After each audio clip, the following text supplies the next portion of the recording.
Hey, welcome, welcome. Today we got Blood West from Epic, so let's have a look. It's an FPS game, RPG game, mainly stealth, as far as I've seen. It has a very nice art style, so there is something to it. Yeah, let's have a look. You can see it's right now $10 on the Steam sale, so it's not a bad offer for this game, I think. It's also kind of small and very positive rated here on Steam. So let's get into it. It's again a Unity game. It's quite the art style. Like when we get into the game, it reminds you from the way that it looks a bit of New Vegas, at least from the time that it's been made. But it runs quite worse than New Vegas. I'll show you in just a bit. It's again Unity like the last two games we had, so again there's performance issues abound. So as you can see right now I'm locked to 30 FPS, right? And with 30 FPS, this is quite alright. You're down to 13 watts when playing this. That's not too bad. And it looks okay, right? That's what I'm saying. It looks like the time when New Vegas came out.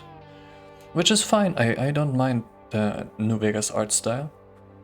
And it looks a bit dark, a bit grim, a bit pixelated. I'm fine with it, just the performance is not quite matching up. Let me show you, if I go now up to 60 frames, right, 13 watts is super fine and playable, native of course. So if I'm gonna go to 60, you will see our usage jump like crazy. And I don't know if it's a Unity thing or something, but again, the frame limiter in the performance mode is not working. So we are bound to use the in-game version, but later we can find a way to adjust the frame rate to whatever we want to. I'll show you in a bit. So as you can see, we're already at over 22 watts just for having under 60 FPS here. So, and it gets even worse when you then get into combat and stuff. So this is not really playable. Yeah, especially for a game that looks like that, having this performance. But I mean, it's Unity, so that's bound to happen, right? So what I prefer doing, like 30 frames, is also not ideal for me. Like there are no graphics settings in this game. Like you can change the brightness and gamma, and you can drop down resolution, but it does look very bad if you use FSR again in this game. So I would not recommend it. And of course, turn up the field of view. It starts at like 70, which I think is a bit quite limited. So what the best option I found was go to VSync enabled, accept that one, and then you go into your Steam options, into the performance tab. Just 1 second, sorry. And here we're gonna drop our refresh rate to whatever we like. I think 42 frames seems fine to me. And with that activated and VSync enabled, we are able to reduce the FPS. If you just use the normal frame limiter, it's not gonna work. You have to set it here to VSync and drop the frames to whatever you want to. Somewhere between 30 and 60 is usually better than the 30 or the 60. And like this, you are at around your 16 to 18 watts usage, and you have at least 42 frames, which is quite playable. And the game in itself is also interesting. It has full controller support. So you have, for all the menus, you have controller support. I usually like my FPS games having it set up with gyro and mouse and keyboard, but I've tried it with this game. Like you've seen me that I've changed the name of the game to the Steam ID, to the number, so that I can have access to the community profiles. And when you look at it, like, first of all, there's if I go, I already activated the show device layouts, show all layouts, right? If you only show the device layouts. Well, actually, no, there are more. When I first started this, there was only one. So yeah, if you can't see all these layouts up here, go up here to community layouts and then press X to show all of them. And you should be able to see more of them. I have tried playing around with a couple of those, but they were not set up to my liking, and I haven't played enough yet to figure it out. So I was playing with the gamepad, with gamepad template. I liked it more here because also the menuing was also quite decently done. Like you have quite good controller support for an RPG FPS game in this one. I gotta give them props for that. And with these settings, like there's not that much to choose from, right? But with these settings at 42 frames, this is quite a decent experience. And from the short playtime I had with it, I gotta say it's quite brutal. You gotta be careful.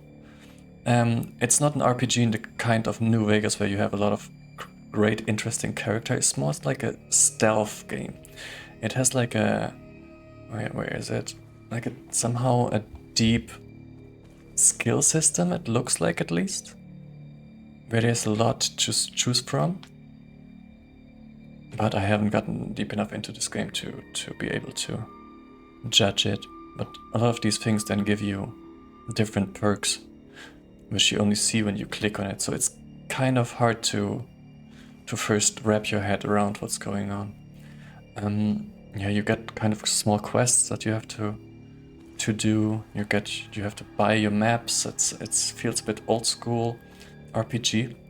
It has decent voice acting, and yeah, you're trying to sneak your way through. The sneaking system actually is very interesting. Like I can show you.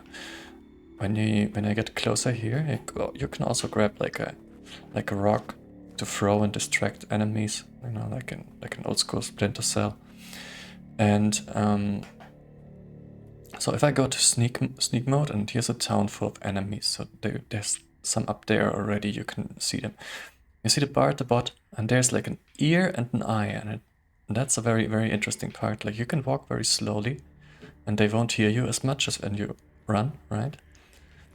And when you stop, the ear goes down, right? So it's quite a nice system. And if you go into their vision, there's like a vision code, like in the old Commandos games or Desperados, the new one.